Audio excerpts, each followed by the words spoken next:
இந்த விழாவை பொறுத்தவரைகள் நடத்தியது முழுக்க முழுக்க விவசாயிகள் சங்கம் தான். அந்த அத்திக்கடவு அவனாசி திட்ட அந்த கூட்டமைப்பு சேர்ந்தது நடத்தினாங்க. இதுல எந்த அரசியலும் அதுல அவங்க உள்நோக்கமோ அரசியலோ இல்ல. அதுல இப்ப நீங்க அந்த அழைப்புகளை கொண்டு சென்று அண்ணன் செங்கோட்டையன் கொடுத்த போது அவர் சொன்ன காரணங்கள் தவறுல இல்ல, சரியான விஷயம் தான். அவர் 3 நாளைக்கு முன்னாள் கொடுத்துட்டாங்க. அவருக்கு என்ன மனக்குறைனா அவரை அவர் கலந்துக்காம தேதி வாங்கி நிகழ்ச்சி நடத்துறாங்க வருத்தம். அது சரியானது, தவறுல இல்ல. ஆனா அங்க நடத்தப்பட்ட நிகழ்ச்சிக்கும் பொதுச் செயலாளருக்கும் எந்த சம்பந்தமும் இல்லை. தேதி வாங்குறாங்க, அவ்வளவுதான், தர்றாரு, கோவை மாவட்டம் சொல்றாங்க, வர்றாரு.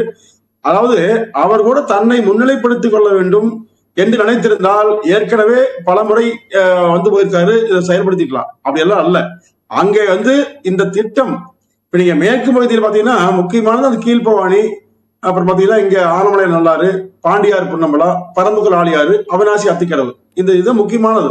இதுல ஆனமலையார் நல்லாறு திட்டம், பாண்டியார் புன்னம்பலா, அவினாசி அத்திக்கடவு தொடர்ச்சியா பாத்தீங்கன்னா அனைத்து அரசியல் கட்சிகளும் எனக்கு தெரிந்த 30 ஆண்டுகளா பாக்குறேன். எனக்கு தெரிந்த ஒவ்வொரு தேர்தல் நேரத்தின் போதும் நாங்கள் ஆட்சிக்கு வந்தால் இதை நிறைவேற்றுவோம் என்று சொல்லிக்கிட்டே வந்தாங்க. இறுதியா கூட கடந்த நாடாளுமன்ற தேர்தலின் போது திரு அண்ணாமலை அவர்கள் 10,000 கோடி செலவு செய்தாவது ஆனமலையார் திட்டத்தை நிறைவேற்றுவேன் என்று பொய்யான வாக்குறுதி கூட சொன்னார்.